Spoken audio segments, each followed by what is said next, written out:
แล้วบริกินข้าวแล้วบัดนี้ขอใส่น้ำมันหอยบ่โอ้ขวดประกูดใช่ปอหยอดประกูดสำนึกกวยพิลึก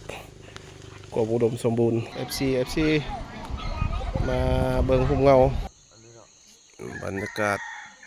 งามเช้าทีมงานโฆษณา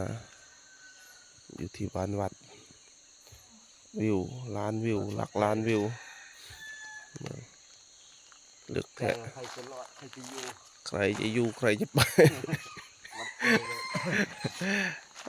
เลือกเลยหมอกเต็มเลย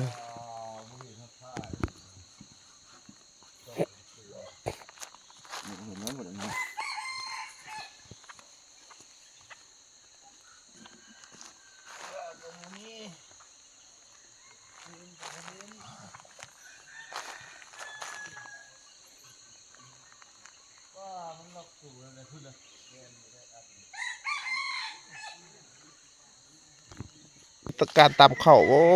จะก็ยังแข็งแห้งไกลลูกยังตามเข่ายังตามได้บ่เจ้าโอ้โอ้ตามเขากินเสร็จแล้วเจ็บแข้งเจ็บขาเจ็บแอวคัก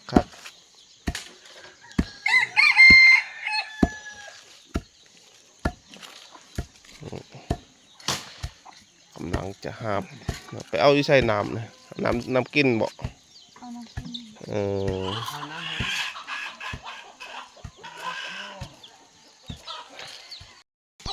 นี่อันนี้คือวิธีชีวิตในเมื่อตามเขา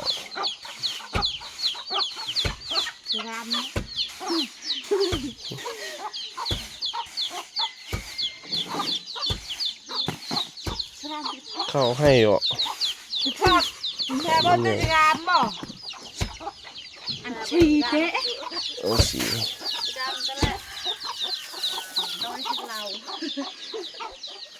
เมื่อยบ่เอ็นจิกรรมอะไรเนี่ย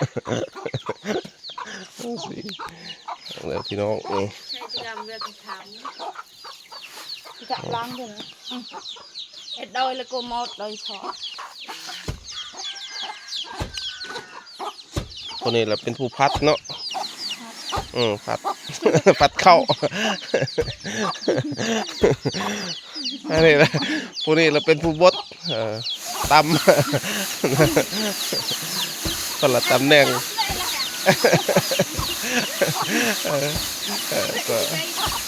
ตำแหน่งคนละหน้าที่อันนี้แหละเกิดมา64แบบพื้นบ้านเนาะ64แบบพื้นบ้าน64หรือ6บดเนาะ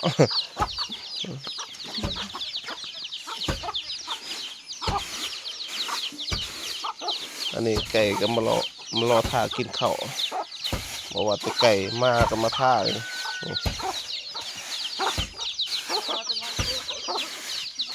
มารอท่ากินหำ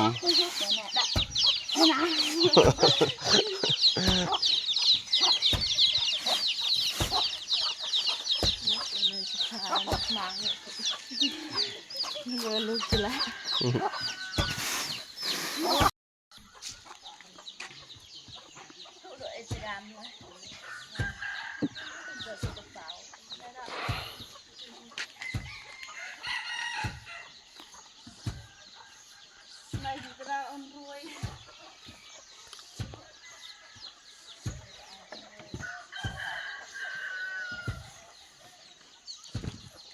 มา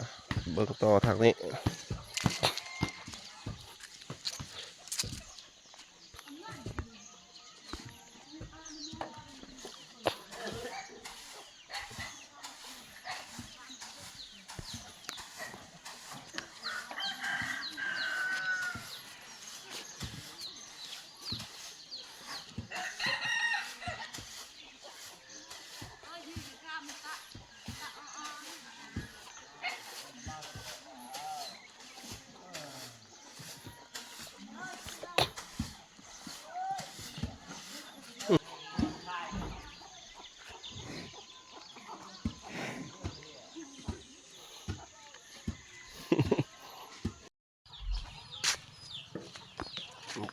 ล้านวิว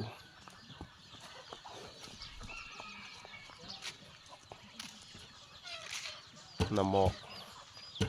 ยังหนาวเขตบัวละพานี่ยังหนาว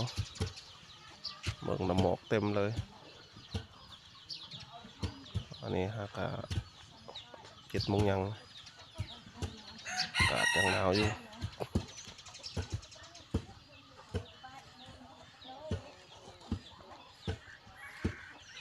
นี่แหละแบบวิถีชีวิตคนห่างไกลตัวเมือง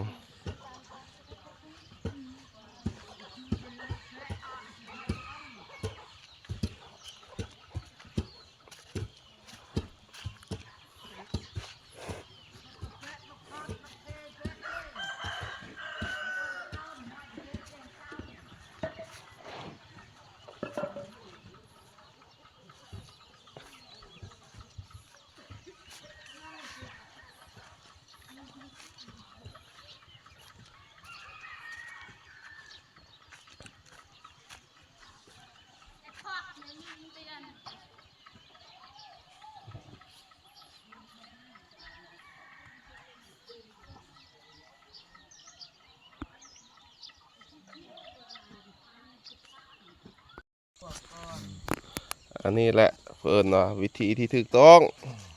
โมเมนต์สิโฆษณาให้แต่หมู่ตัวเองก็ต้องปฏิบัตินำมันจังถูกแนวนี้ล่ะวะมันจังแม่นเออ แค่นั้นนะให้ถูกขาดเลย เออปฏิบัติตามวิธีการตามบทที่อันที่สอนประชาชน ต้องขุดดินให้ได้20 เซน ต้องกูตกสัวดินให้มันได้20 เซนอันนี้หากก็ได้10 ยังอีกเมื่อย กินข้าว ยังอีกเมื่อยนึงเลยนี่เพื่อสิแหละตื่นเช้ามาก็ต้องได้ซอกพื้นตามวิธีตามระเบียบ แต่งตั้งมา ไอ้ยาเดี๋ยวเต้นเพิ่นก็บ่ยอมอยู่ไกลหมู่นี่เพิ่นต้องอยู่ใกล้ๆเด้เพิ่น เวลาตดมันจังดังนะ เพิ่นว่าหมู่คู่ส่วนไปว่าตั้ง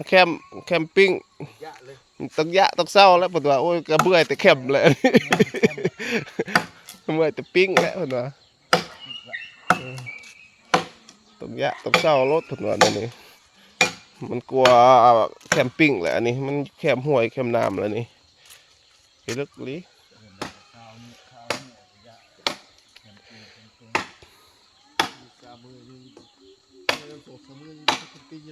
อืมธรรมศาสตร์ล้วนๆพี่น้องเอ้ย3 เสียวนาน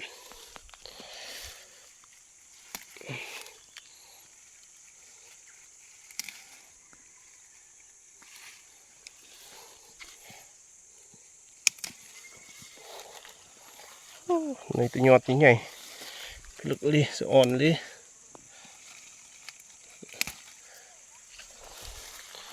ยอดงามๆโอ้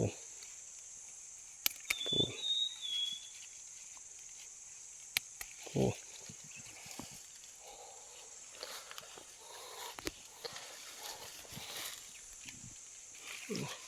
ยอด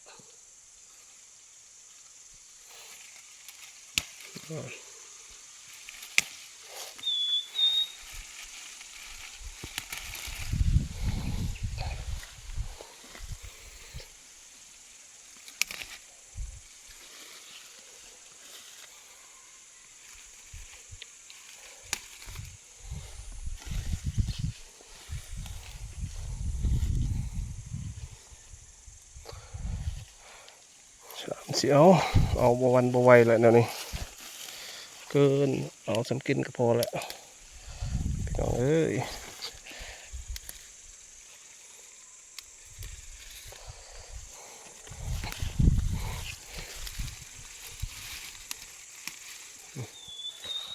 มาเดียวเต็มกำมือปอหยอดตะกูดสำนึกกวยพิลึกกว่าอุดมสมบูรณ์ก็ว่าธรรมศาสตร์ล้วนๆเลยนี่ นี่อบอิ่มเต็มกำขัวกินคักขนาดเลยแซ่บยอด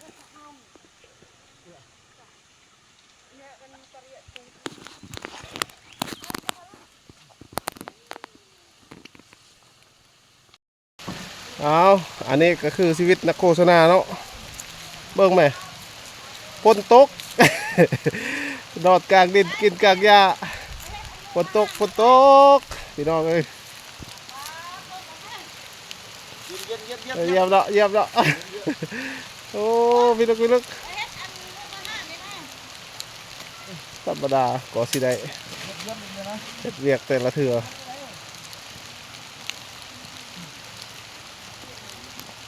อันนี้ก็เฮ็ดเกี่ยมกันฝน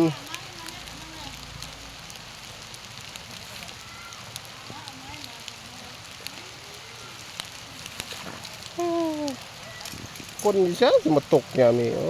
มันก็ลุบแล้วจะเฮ็ดอะไร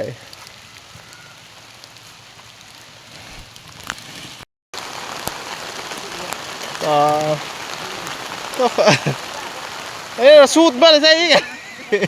ปอกาคนแล้วก็บ่ได้กินข้าวบ่ได้ด้วยแล้วข้าวเดี๋ยวนี้ฝนตกใส่กางเลยโอ้ฝนตกข้ามหัวแล้วพี่น้องเอ้ยแต่ว่ามีบนอยู่แล้วว่ามีบนส่วนแล้วทีมงานโอ้ผู้สิบหกป้ากันยังมีเบิดนะโอ้มีเบิดทุกแนวแล้วตายผู้สิบหกป้าก็มีเฮ็ดอะไรก็มีแล้วบ่ได้กินข้าวแล้วโอ้เดี๋ยวเอ้ยเดือน3ก็ยังฝนตกแล้วนี่แหละสภาพอากาศบ่แน่บ่นอนเมืองบุรพาตกได้ทุกยามบอกว่าจะเป็นเดือน1เดือน2เดือน3ก็ตกได้อันนี้แหละเมื่อมันบ่มีบนพักบนเสานอนน้ำเดินน้ำยาเลยนะทุกแล้วบริกินข้าวเลยบัดนี้อันนี้สภาพหลังพ้นเสาตกนี่โอ้เบิ่งแม่พี่น้อง โอ้ได้เม็ดค่อยได้ตกเลยเบิ่งเว้ยน้ำจน6ทิพย์ของแดนนี่โอ้ยน้ำไหลธรรมดาตกบักแห้ง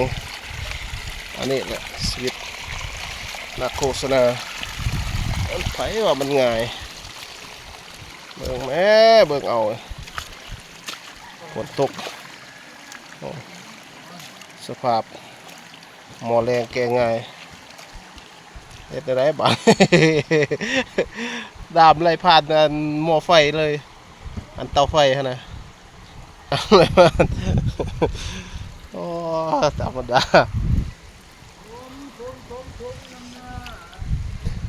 แค่นี้แต่ว่าเต้นกันฝนแต่ว่าเต้นก็ยักโดกแล้วโมเมนต์เปียกหมดแล้วบ่ทางไหน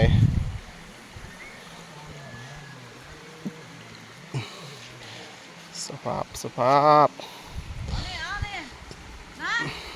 พ่อหนุ่ม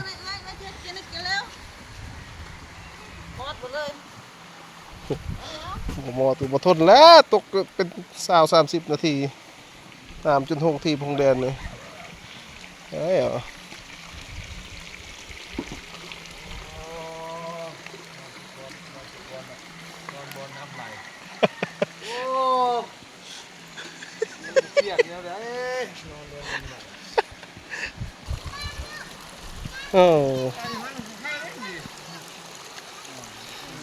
ว่าตัวเองเลือกบนโมเมนต์ยังก็สิเลือกวันนี้ละวิวมันงามวิวดีมาเทเจียงมาถึกบนน้ำไหลบัดนี้ตายเลยพอดีทางน้ำเลยเนาะ โอ้สภาพรอดปืนเลยรอดปืนเต้นเลยสภาพการ จบงาน เซ็กเบิ่ง ละเอียด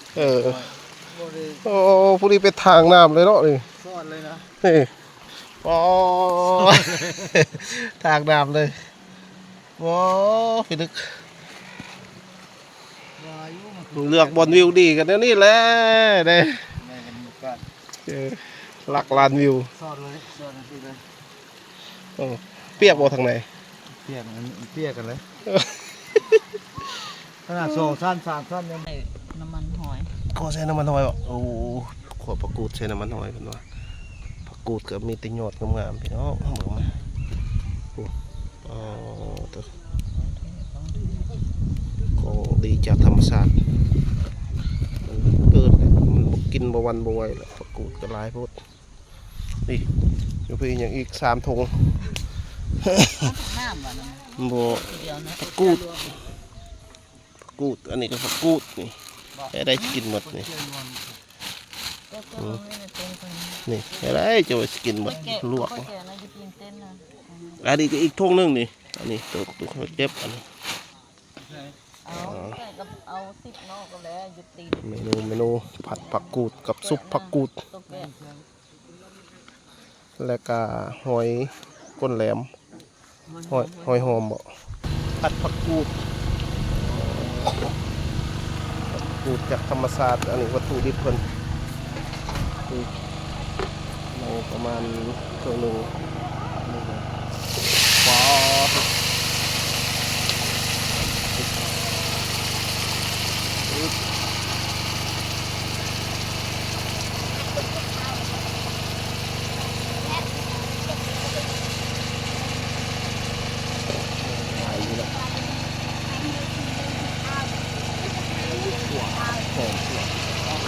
หอม แล้วหอมแล้ว จะอยากแค่